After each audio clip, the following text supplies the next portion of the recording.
Again, I'd like to, I love having you here. I'm happy that you're here and joining us here for my first ever vlog. Forgive me if I'm nervous, but yeah, we're gonna go ahead and talk to people about what it's like in the music industry, what it's like nowadays in the new world here with lots of digital performances and stuff like that, keeping with the times and keeping with the audiences. And as far as you know, your history and your background, letting us all know where it is you've come from and how you got to where you are right now. Well, it's interesting because I've actually been playing keyboard since I was about 8 years old. And then, you know, you find girls and that kind of thing, and that all kind of goes to the side. And then one night I was in a nightclub in Jersey with some friends of mine. I was about 16. We were, you know, underage, of course. And this guy was, you know, playing disco vinyls. He was mixing. And I talked my way into the booth, and he showed me a couple of things, how to mix, how to drag your finger, push the record. It was incidentally Martirano, Bones Martirano's restaurants. Okay. He was a DJ at the nightclub, and he showed me how to mix. Yes. And then I found a couple of old tables and threw a mixer together, you know, and there wasn't really DJ equipment back then, so I had to, you know, I was an electronics nerd, something together, and I was practice. Found like one turntable I had, I found another one in the trash, and just got it together and got it to work. Yeah. And then next thing you know, I'm working in clubs, local clubs in Philadelphia, and you know, I did some mobile stuff, but I said, you know what, I think I want to be in the club scene. I don't want to do mobile work. So I've been in the club scene. I've always done club work. And I didn't really start doing remixes up until like 2000, like the year 2000. That's when I started doing remixes and stuff. So he gave me an old copy of Acid Pro, and that was my first audio workstation. I started mixing in that, and you know, that kind of thing. And I was using it up until a couple of years ago. And switched to Ableton. So that's where you know, I worked in some of Philly's hottest places, Philly's and Jersey's hottest night spots. Yeah. And you know, it was a long journey. And I've been in and out, you know, I've left the scene, I've come back, so, you know. Yes. Yeah. Well, congratulations on your 200th episode of the Dreamland casting. Yeah. Yeah, we switched to another station. We're on a big internet station now in Britain at One Mix Radio. Okay, yes. Yeah. Yeah, so we're getting nice coverage from him. Right. I'll be sure to include that information to get onto that radio station with this video. Yes, for our listeners and our audience out there. So you do this, the Dreamland episodes are once a week? It's a weekly situation? Every week, I look for what I feel is the best of the newest releases. So the thing with trance, there's a lot of stuff out all week long, but not all of it memorable. I mean, a lot of it's good, but it doesn't, I look for the things that I feel like that move me, you know, that I feel inside. And so every song that you hear on all of my shows are things that I genuinely really thought were outstanding. Yes, yes. And I also do the friends and family thing. So if any of my friends are listening, they're automatically go. So that includes Roman to Headspin, Victoria, anybody who releases anything. Yeah. That they get included there. That's great. And that pretty much answers my first question there, in the idea that you're going week after week after week to 200 episodes, as far as what inspires you to go ahead and get back in the studio and start moving it into a mix. Yeah, it's the music. Sometimes I don't, you know, things are happening in life and you don't feel like doing it, but then you're like, well, I have outlets and people depending on it. So, and then you into it and it turns into some of those are the best shows. Right. Musically, the mixing, I mean, I don't do anything outstanding mixing wise, except, you know, I make sure the songs sound good together and they flow with an energy. But some weeks the music is just like so outstanding. Like this past show, the show number 200, every song was great. Yes. Yeah. I'm going to go ahead and try to share a screen of that one. Let's see your snippet there. Now, this is something different in that usually there's a beautiful woman on the covers. Yeah, I tried. I'm not doing that as much now because I want the show to be a little more inclusive, and it may turn off some people. Nice.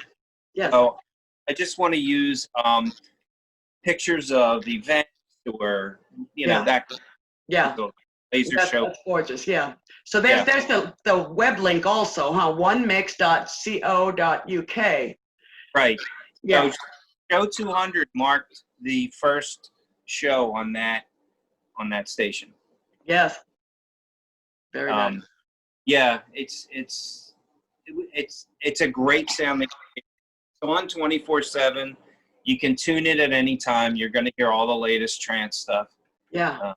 Really good station. Yes, I enjoy it. I enjoy following you. They're usually just an hour episode. Is that right? That you would go in and you have your episodes for 1 hour.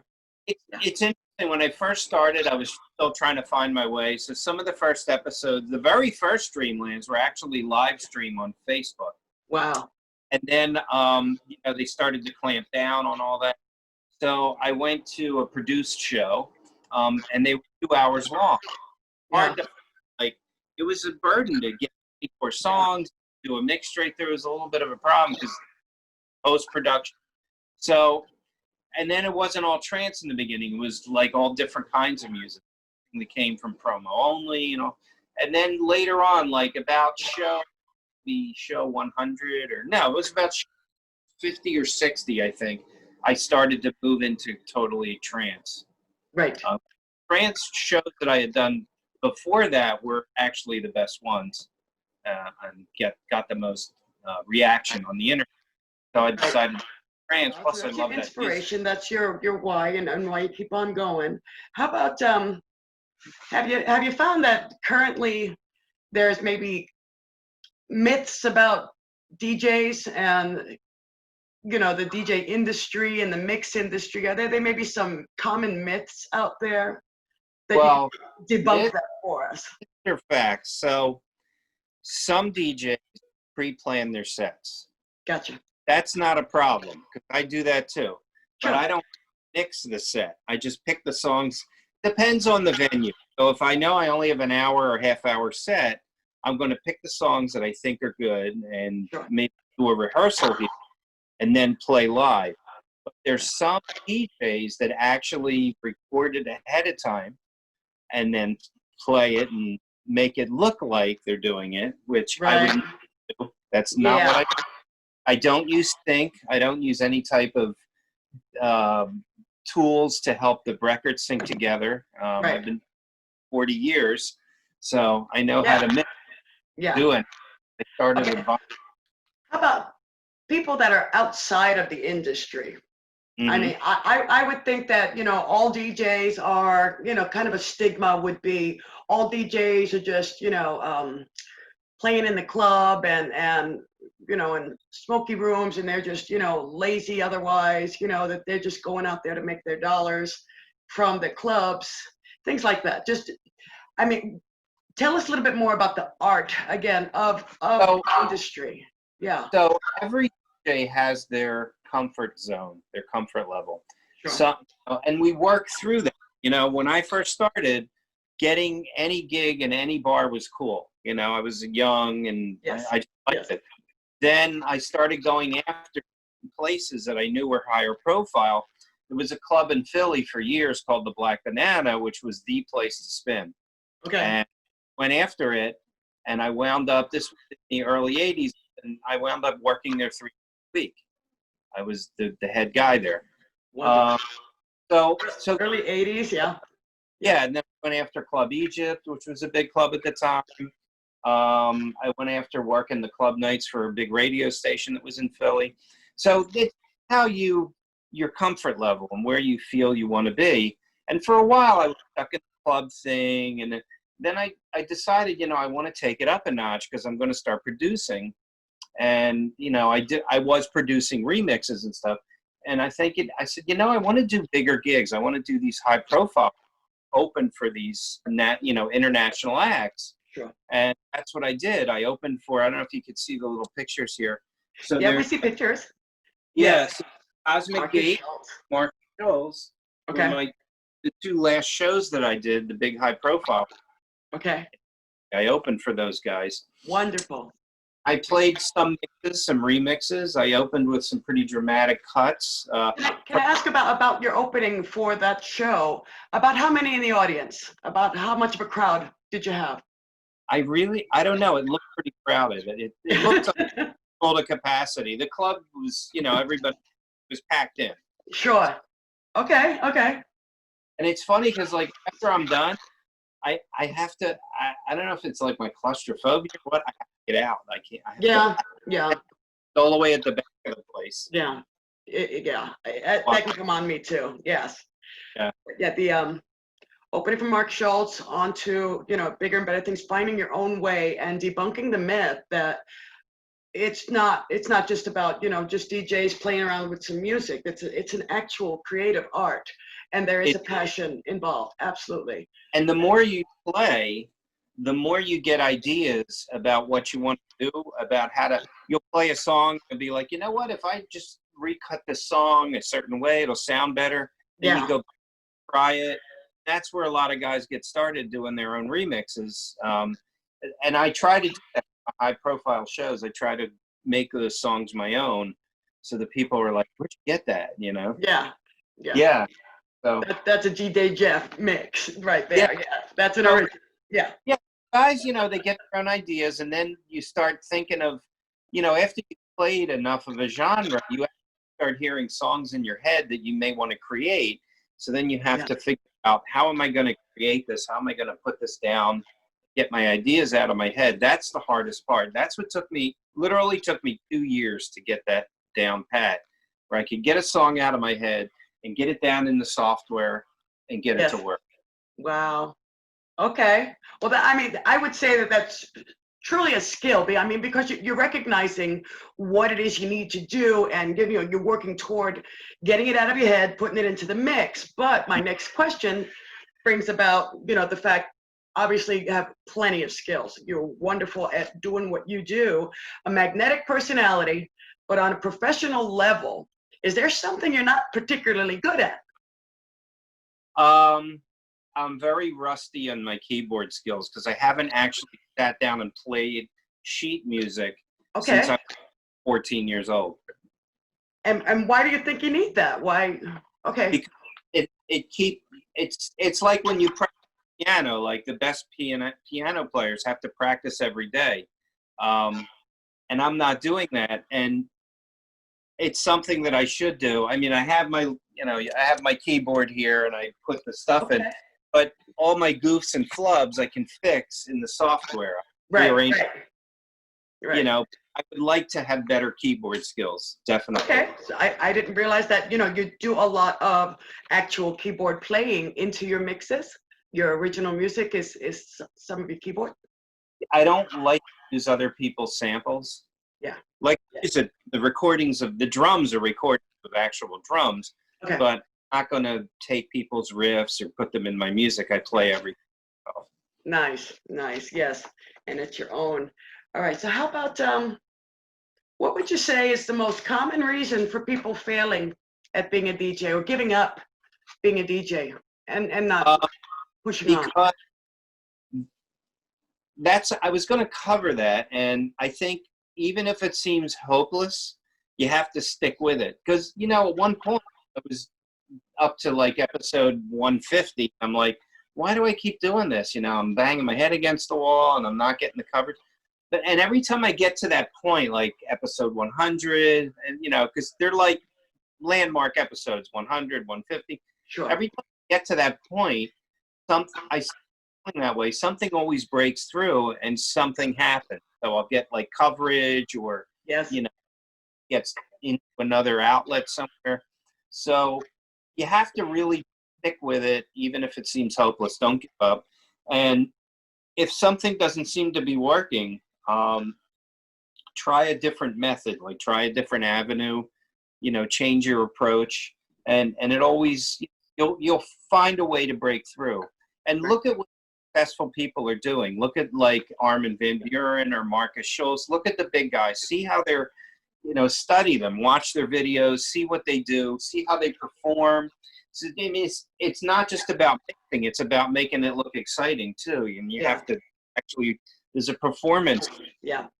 Now, and I get into it, like when I push one of the buttons, you know, I like throw my arm out, you know, I start getting really a Zen thing. You start getting really into it, and you feed off the crowd. Yeah.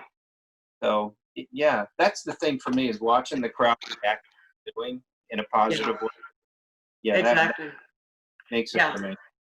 I can imagine I mean, the excitement, the energy is always there when I've listened to you. And I mean, we met at the DJ Expo 2019, and this video, you know, this creation of my blog, I have put together a little quick link to your 2018 performance with the DJ Expo in Atlantic City.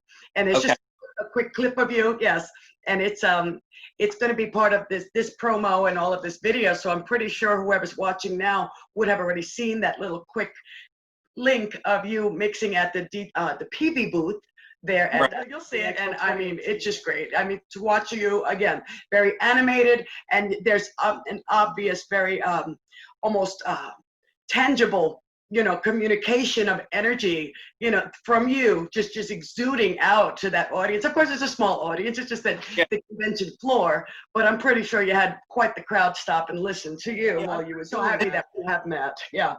What was interesting there is I was the only person in the entire expo playing trance music. Everybody else was doing. I believe it.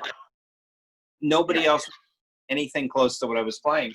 Right. And like to at one point, maybe at the next expo, I would hope to maybe get on the main stage and do like a half-hour trance set, something dramatic. I have my friend Victoria, incredibly dramatic trance music. Like I usually start my set with one of her tracks, because it's just like people are like, "What is this?" You know, because nobody's ever heard some of it. Right. So, but that's, you know, that's neither here nor there. But I would like to be able to be on the main stage there and really just wow everybody and introduce them to this format that's all over the world, except much in America.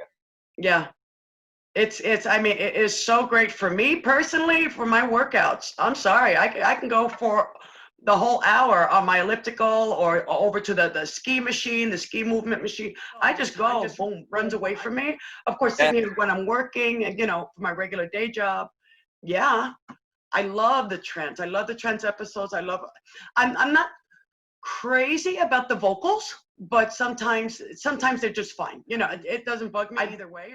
I'm more for the instrumental only type stuff. I am looking for your art. That's interesting, because I try to bring the vocal ones more into the show, because I think vocals make a song more memorable. Okay. Apart, because there's the lyric factor and there's something to remember.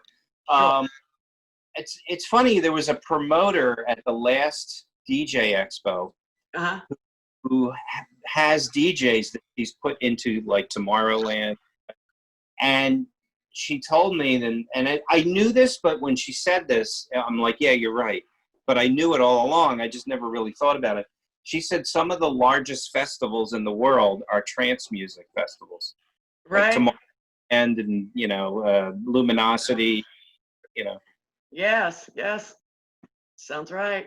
That sounds about right. And I mean, it's a new generation. I mean, I think that there is so much of an audience that isn't being tapped into. You're right. You know, as far as just getting it out there, getting our sound out there.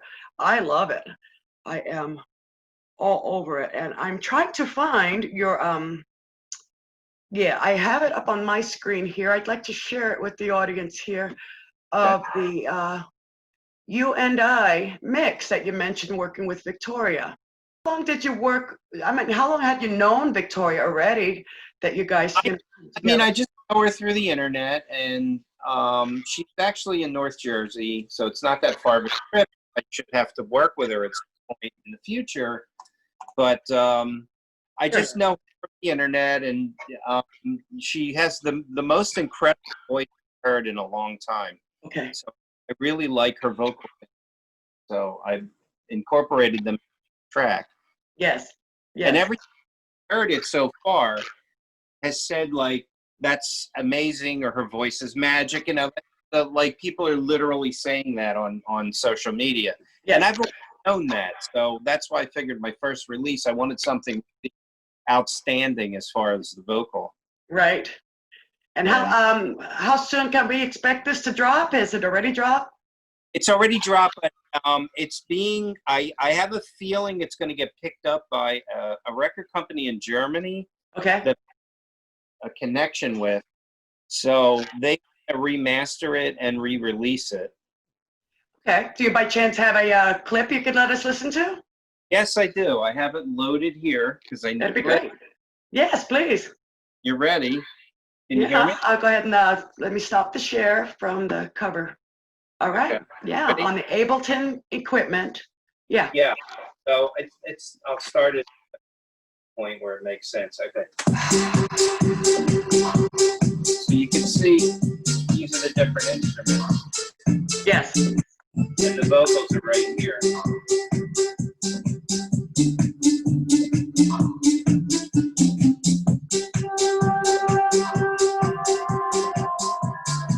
It's amazing. Wow. Yes. Yeah, let me bring it in a little bit here. Very pretty.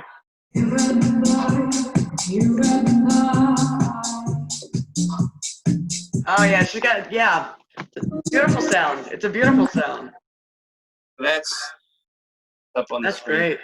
I love your equipment. I remember there was a post that you put on an Instagram or Facebook, I'm not sure which, but you showed all of your screens and you were just going across your room, you know, with the video. And I said, man, this guy gives a whole new meaning to the word surround sound. Yeah, well, surrounded by all of your here. equipment and the music parts. Yeah, So, wonderful. I've worked in the computer industry for like most of my life. Okay. So all of this stuff is equipment that I've taken out from customers to upgrade them. Okay. But what I'm doing here, like this is an old server that I'm working on. Okay. But it's got a hell of a processor and an incredible amount of memory in it. So Sure. when I loaded the software on it, just, you know. Yeah, make it work for yourself. Absolutely. I love it. Beautiful. Yeah, it's kind of like Stanford and Son studio. Everything's like repurposed from stuff that I've taken out of other places. Yeah, yeah. Now that cover has an airplane on it. Just makes me want to know, when we are able to travel again, where is the first place you'd like to go? Ibiza. Have you been there before? No, but I want to go. I I would never love have been. to stay there for a month and just play night after night at different places. Okay. Yeah. There you go. Wonderful. How about why? I mean, like, why do you want to go? Just because all the beautiful things you see about it? Do you know people that have been there or played there? I know a couple of people that played there. I'm a beach guy, so it's like that would be Wonderful. my place. Yes. Well, I hope to get some videotape when you're out there on the sand and sun. So let's see, what else? How about as we are now, what advice would you give to someone wanting to start up as a DJ, or someone's already started out in this day and age? Again, with the digital components and everything that you got to be a part of, and you know, social networking. What advice can you give for anyone I would thinking about? first of all, buy the best setup you could possibly afford, even if you have to go into debt a little bit to get it. Yeah. You want to have something you're going to be able to grow into, grow out of quickly. Like a high controller is nice, but if you could do the 2 CDJs and mixer, I would recommend that. Yeah. Find your own style. Don't try to be like somebody else as far as style goes. Yeah. Study other DJs, what they do, but try to develop your own thing. Don't be too gimmicky. You know, some of the best guys in the world don't have gimmicks. They're not wearing weird helmets. You know, they're just doing the art and they're mixing. You look at Carl Cox.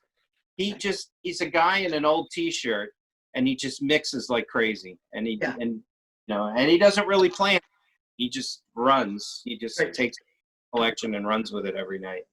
So just develop your own style and your own ear, and don't play things because they're popular. Play you like them, that you think they're generally good.